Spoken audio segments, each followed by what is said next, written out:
Virtual ઉપસ્થિતિમાં રોજગાર મેળાનું આયોજન છે। સીધા જ વર્ચ્યુઅલ સંબોધનમાં જઈ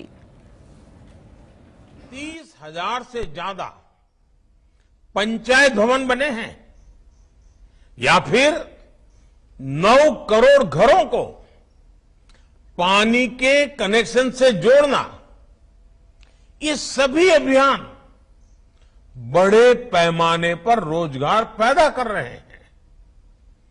देश में आ रहा विदेशी निवेश हो या फिर भारत से रिकॉर्ड एक्सपोर्ट, ये देश के कोने कोने में रोजगार के अवसर बना रहा है। साथियों, बीते 9 वर्षों में नेचर ऑफ जॉब में भी बहुत तेजी से बदलाव आया है। बदलती हुई इन परिस्थितियों में युवाओं के लिए नए सेक्टर्स उभर कर आए हैं। केंद्र सरकार इन नए सेक्टर्स को भी निरंतर सपोर्ट कर रही है। इन 9 वर्षों में देश ने स्टार्टअप कल्चर की नई क्रांति देखी है। 2014 में देश में जहां कुछ 100 स्टार्टअप थे, वहीं इनकी संख्या आज 1 लाख स्टार्टअप तक पहुंच रही है।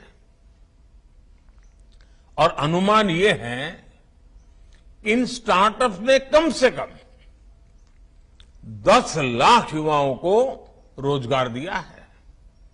साथियों, इन 9 वर्षों में देश ने कैब एग्रीगेटर्स यानी ऐप के जरिए टैक्सी को भारतीय शहरों की नई लाइफलाइन बनते देखा है।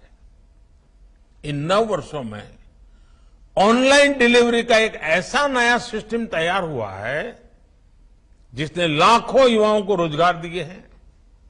इन 9 वर्षों में ड्रोन सेक्टर में नया उछाल आया है।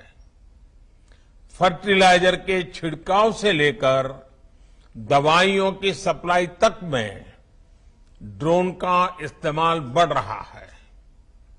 इन 9 वर्षों में सिटी गैस डिस्ट्रीब्यूशन सिस्टम 60 शहरों से आगे बढ़कर 600 से भी ज्यादा शहरों में पहुंच गया है। साथियों, बीते 9 वर्षों में भारत सरकार ने मुद्रा योजना के तहत 23 लाख करोड़ रुपए देश के युवाओं को दिए हैं।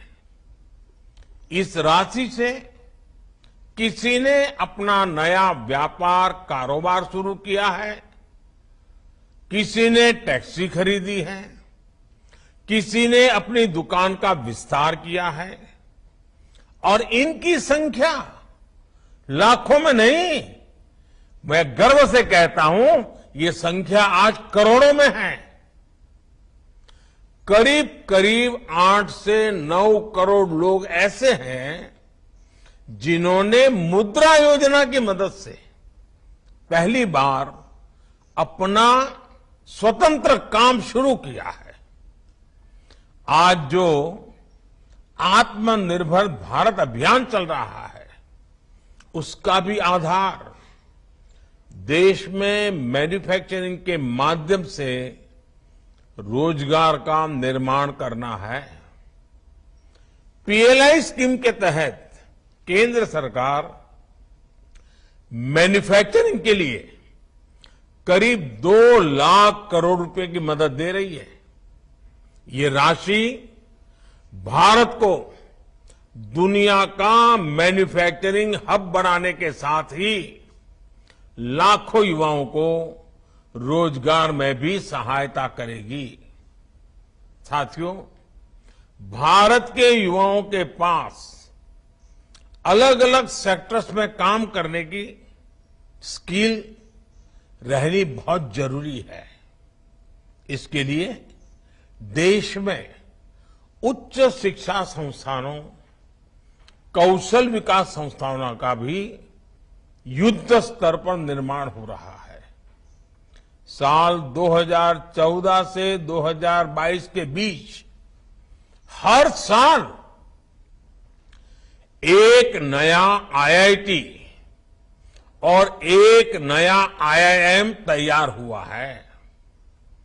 पिछले 9 वर्षों में औसतन हर हफ्ते एक यूनिवर्सिटी और हर दिन एवरीडे 2 कॉलेज खोले गए हैं। हमारी सरकार आने से पहले देश में 720 के आसपास यूनिवर्सिटी थी। अब इनकी संख्या बढ़कर 1100 से ज्यादा हो गई है। 7 दशकों में देश में सिर्फ 7 एम्स तैयार किए गए थे। पिछले 9 वर्षों में हम 15 नए एम्स बनाने की तरफ बढ़े हैं। इनमें से कई अस्पतालों ने अपनी सेवाएं देनी भी शुरू कर दी है। 2014 तक पूरे देश में 400 से भी कम मेडिकल कॉलेज थे। आज इनकी संख्या लगभग 700 हो चुकी है। कॉलेज बढ़े तो स्वाभाविक तौर पर सीटों की संख्या भी बढ़ी है। युवाओं के लिए उच्च शिक्षा की पढ़ाई के अवसर बढ़े हैं। साल 2014 से पहले हमारे देश में एमबीबीएस और एमडी की सीटें सिर्फ 80,000 के आसपास ही होती थी। अब देश में एमबीबीएस और एमडी की सीटें बढ़कर 1,70,000 से भी ज्यादा हो गई हैं।